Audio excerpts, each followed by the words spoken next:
So after the World Health Organization made the report on meat and processed meat causing cancer, it's not unexpected that the worst of the fitness industry would try and convince you that meat and processed meat are perfectly safe to eat and healthy. This is not science. Let me tell you guys a little bit about science. This is an epidemiological study. Well, here's the thing, Jim. The World Health Organization analyzed over 800 studies and found strong mechanistic evidence that red meat and processed meat have a carcinogenic effect. So I think that indicates that not all 800 studies were epidemiological studies, so I'm convinced you didn't even read their report. And even if they were all epidemiological studies, most smart people understand that when we see correlations, there's a cause and effect relationship occurring, especially when we see the same correlations occur across over 800 studies. But apparently seeing the same correlations appear hundreds of times isn't enough to convince Jim Stepani, so how would you like to be a part of a randomized double-blind placebo-controlled trial to determine once and for all whether or not bullets to the head kill people? Now, a bullet to the head carries a far greater mortality risk than eating meat, but why play Russian roulette with your food? Would a smart person take a gun, put a bullet in the chamber, and then point it at his head and press the trigger over and over again until he gets cancer, heart disease, or diabetes? And let me remind you all that this is the same guy who recommends eating gummy bears and pixie sticks after a workout.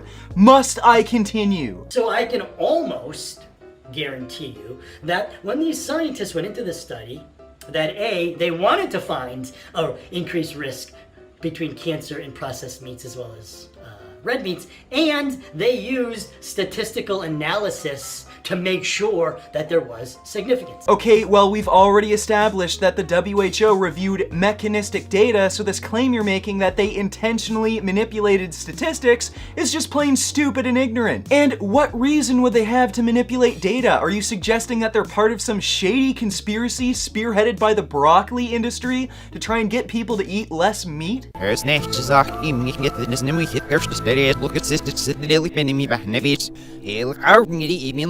Slow feels you are certain we should say yeah.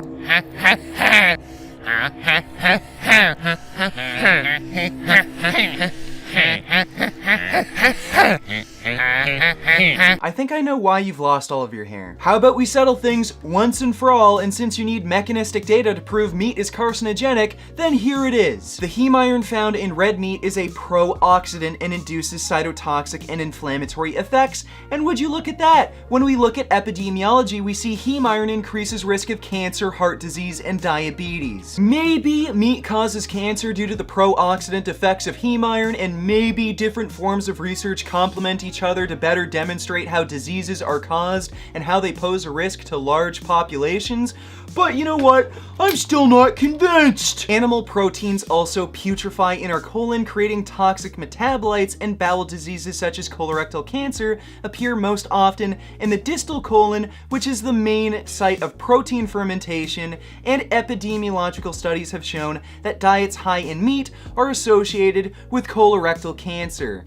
So we can demonstrate the mechanistic causes of these diseases in the laboratory, and in population studies we can demonstrate that these foods increase the risk of these diseases, but I'm still not convinced. Nitrosamines are also powerful carcinogens which are found in cigarettes, and carcinogens of this strength in any other consumer product designed for human consumption would be banned immediately, and they happen to be found in meat. One hot dog has as many nitrosamines as 5 cigarettes, and these carcinogens can be found in fresh meat as well, but I'm still not convinced! And I could go on like this all day, but I'll leave you with one last little bit of evidence, and that is vegan blood is 8 times less hospitable to cancer cells compared to those following a standard American diet. And I know you hate these kinds of studies, Jim, but vegans have the lowest risk of overall and female-specific cancers, but epidemiology is worthless, right? Just because we see people not putting guns to their heads, not pulling the trigger, and not killing themselves, doesn't mean we shouldn't do it. Beef. What a relief. When will this poisonous product cease? This is another public service announcement. You can believe it or you can doubt it. Let us begin now with the cow. The way it gets to your plate and how.